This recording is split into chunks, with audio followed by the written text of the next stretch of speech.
श्री राम जय जय राम श्री राम जय जय राम नीलाम्बुज श्यामल कोमलांगम सीता समारोपितो अम्बागम पाणो महासायक चारुचापं नमामि रामं रघुवंशनाथम्। ओं श्री सीतारामचंद्राभ्यां नमः। ओं उमामहेश्वराभ्यां नमः। ओं श्री एकादशी दक्षिणेश्वर धाम सरकार सिंहवे नमः।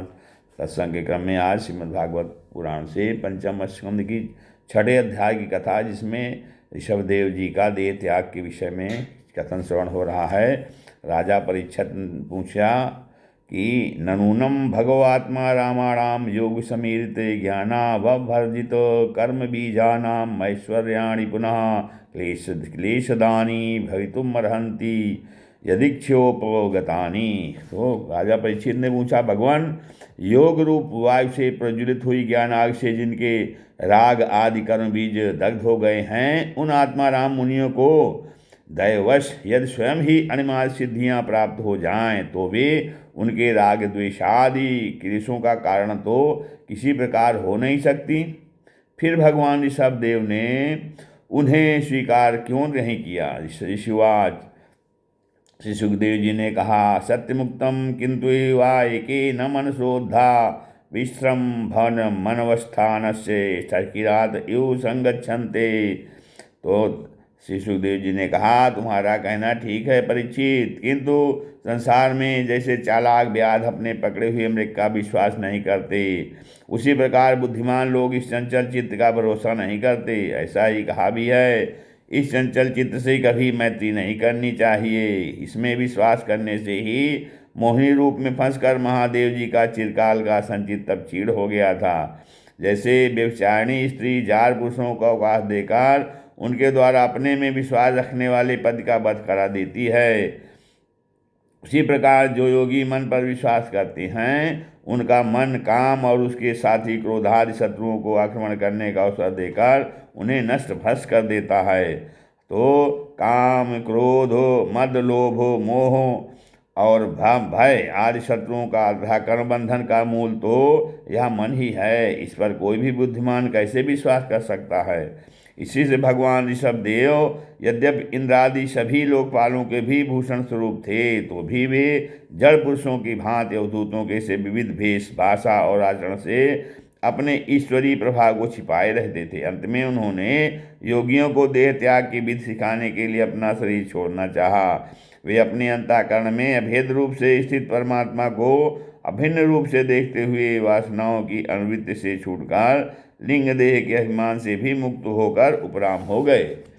इस प्रकार लिंग देह के अभिमान से मुक्त भगवान ऋषभदेव जी का शरीर योग माया की वासना से केवल अभिमानाभास के आश्रय ही इस पृथ्वी तल पर विचरता रहा। यह दैवश कोंक, बेक, दक्षिण आदि कूटक कर्नाटक के देशों में गया और मुंह में पत्थर का टुकड़ा डाले तथा बाल बिखरे उन्मत्त के समान दिगंबर रूप से कुटकाचल के वन में घूमने लगा।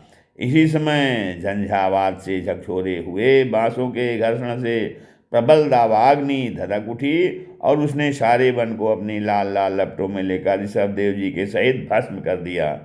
राजन, जिस समय कलयुग में अधर्म के वृद्धि होगी, उस समय कोंक, बेक, कुटक देश का मंदमति राजा अरहत वहाँ के लोगों से ऋषभदेव जी के आश्रमातीत आचरण का वृत्तांत सुनकर तथा स्वयं उसे ग्रहण कर लोगों के पूर्व संचित पाप फल रूप होनहार के वशीभूत हो भय रहित स्वधर्म पथ का परित्याग करके अपनी बुद्धि से अनुचित और पाखंडपूर्ण कुमार का प्रचार करेगा। उससे कलयुग में देव माया से मोहित अनेकों अधम मनुष्य अपने शास्त्रविहित शौच और आचार को छोड़ बैठेंगे। अधर्म बहुल कलयुग के प्रभाव से बुद्धिहीन हो जाने के कारण वे स्नान न करना, आचमन न करना, शुद्ध रहना, केश नुचवाना आदि ईश्वर का तिरस्कार करने वाले पाखंड धर्मों को मनमाने ढंग से स्वीकार करेंगे और प्रायः वेद, ब्राह्मण एवं भगवान यज्ञ पुरुष की निंदा करने लगेंगे। वे अपनी इस नवीन अवैधिक स्वेच्छाकृत प्रवृत्ति में अंध परंपरा से विश्वास करके मत वाले रहने के कारण स्वयं ही घोर नरक में गिरेंगे। और भगवान का यह अवतार रजोगुण से भरे हुए लोगों को मोक्ष मार्ग की शिक्षा देने के लिए ही हुआ था। इसके गुणों का वर्णन करते हुए लोग इन वाक्यों को कहा करते हैं, क्या कि अहो, 7 समुद्र वाली पृथ्वी के समस्त द्वीप और वर्षों में यह भारतवर्ष बड़ी ही पुण्य भूमि है, क्योंकि यहाँ के लोग श्रीहरि के मंगलमय अवतार चित्रों का गान करते हैं। अहो, महाराज पृथ्वीवत का वंश बड़ा ही उज्ज्वल एवं सुयशपूर्ण है, जिसमें पुराण पुरुष श्री आदिनारायण ने ऋषभावतार लेकर मोक्ष की प्राप्त कराने वाले परमहंस धर्म का आचरण किया।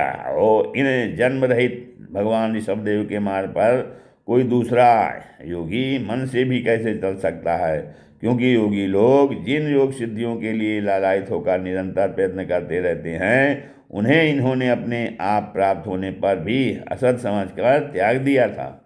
राजन, इस प्रकार संपूर्ण वेद, लोक, देवता, ब्राह्मण और गौओं के परम गुरु भगवान ऋषभदेव का यह विशुद्ध चरित्र सुनाया। यह मनुष्यों के समस्त पापों को हरने वाला है। जो मनुष्य इस परम मंगलमय पवित्र चरित्र को एकाग्र से श्रद्धापूर्वक निरंतर सुनते या सुनाते हैं, उन दोनों को ही भगवान वासुदेव में अनन्य भक्ति हो जाती है। तरह तरह के पापों से पूर्ण सांसारिक तापों से अतल तपे हुए अपने अंतःकरण को पंडित जन इस भक्ति सहिता में ही नित्य निरंतर नहलाते रहते हैं। इसमें उन्हें भी परम शांति मिलती है। यह इतनी आनंदमयी होती है कि फिर वे लोग उसके सामने अपने ही आप प्राप्त हुए मोक्ष रूप परम पुरुषार्थ का भी आदर नहीं करते। भगवान के निर्जन हो जाने से ही उनके समस्त पुरुषार्थ सिद्ध हो जाते हैं। राजन, भगवान श्री कृष्ण स्वयं पांडु लोगों के और यदुवंशों के रक्षक, गुरु, इष्ट देव, सुहृद और कुलपति थे। यहाँ तक कि वे कभी कभी आज्ञाकारी सेवक भी बन जाते थे। इसी प्रकार भगवान दूसरे भक्तों को भी अनेकों कार्य कर सकते हैं और उन्हें मुक्ति भी दे देते हैं, परंतु मुक्त से भी बढ़कर जो भक्ति योग है उसे सहज में नहीं देते। निरंतर विषय भोगों की अभिलाषा करने के कारण अपने वास्तविक श्रेय से चिरकाल तक बेसुध हुए लोगों को, जिन्होंने कल्याणवश निर्भय आत्मलोक का उपदेश दिया है और जो स्वयं निरंतर अनुभव होने वाली आत्मस्वरूप को की प्राप्ति से सब प्रकार की तृष्णाओं से मुक्त थे, उन भगवान ऋषभदेव को नमस्कार है। श्री राम जय राम जय।